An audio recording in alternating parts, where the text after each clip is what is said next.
Hello guys and welcome to our first video. In this video, we will be teaching you some of the best openings if you are a chess beginner or if you are a chess intermediate player. A beginner is a player with a rating of between 0 and 1000, and an intermediate is from 1000 to 1400.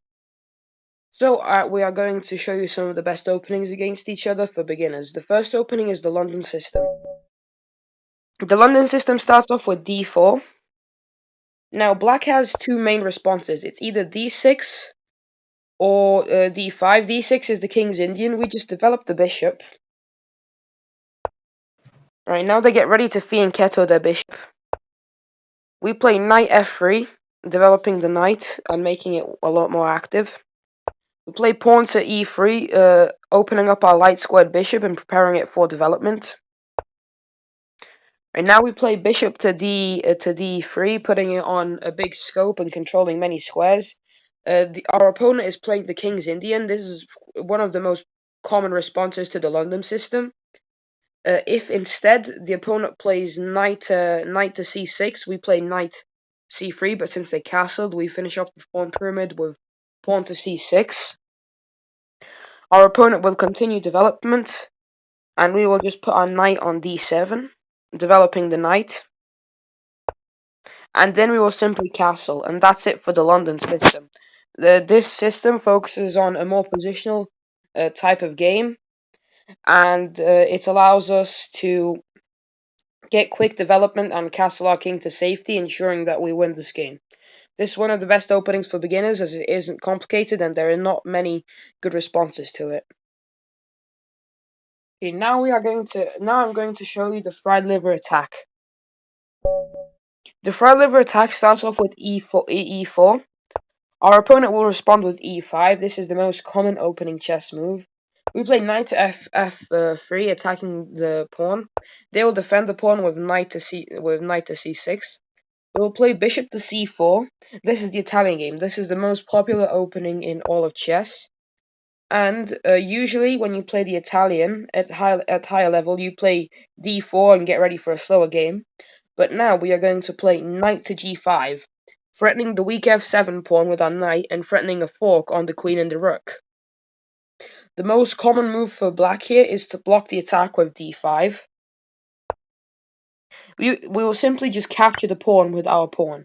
Now, if our opponent makes the common mistake of capturing our pawn with the knight, we have the brilliant knight sacrifice on f7. The king will capture. We will give a check with our queen, forking the knight and the king. We will retake the knight, and now we are threatening checkmate on f7. Most people, 90% of people, actually do not even see the checkmate threat and play knight to d4, attacking the queen. But simply, we just deliver checkmate on f7 and win the game. This is one of the best openings for beginners, as it is simple to learn and many people fall into the trap. If our opponent in this situation plays king to g8, we simply take the knight with our queen. Their queen retakes, we take with our bishop check. They block with the bishop on e6, we capture the bishop, and that is checkmate. So now I will be showing you the best way to counter the fried liver. There is two ways. In the previous match, they play e4, we play e5. Knight f3 attacks the pawn, knight c6 defends the pawn. They'll play bishop c4, the Italian game. We will play the two knights defense by developing our knight to f6. They will provoke the fried liver attack with knight g5. We will simply block this attack with our pawn. They will capture our pawn with their pawn. We will move our knight, and they also attack our knight. We will move our knight to d4. They will push the pawn, renewing the threat of the fried liver attack. We will simply capture the pawn with our queen. They will take on f7, thinking they are forking our queen and rook. We do not care, and we will just step to the side, attacking the bishop. But after they capture the rook, we will not capture the bishop. Instead, we'll take the pawn on f7, on f1. I mean, on g1. They will just simply defend their rook, as if they don't, they will be getting checkmated. We will give a check. Now, they have two options. Either to block with the queen, which loses the queen to the knight, or to block with the bishop, which is just which loses on the spot to knight to f3 checkmate. In this video, me and Benji have showed you a few of the best openings that you can use as a beginner, as well as the best counters to the most popular opening in game at the beginner's level, which is the fried liver attack, popularized by Gotham Chess. So I will also share with you a few more opening principles that you have to know in order to have a successful opening. The opening is the most important part of the chess game, as it paints the picture of the rest of the game.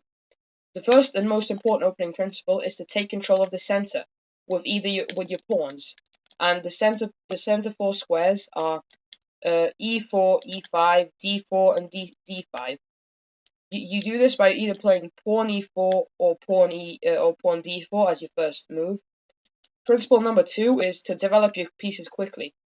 Developing your pieces puts them on simply means moving your knights and bishops off their starting squares.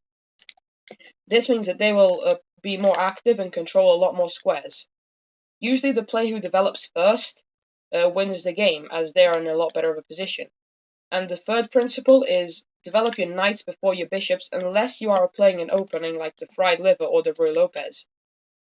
Knights are usually developed faster than bishops, because you want your knights to control certain squares right off the start, and then you can see where you want to put your bishops.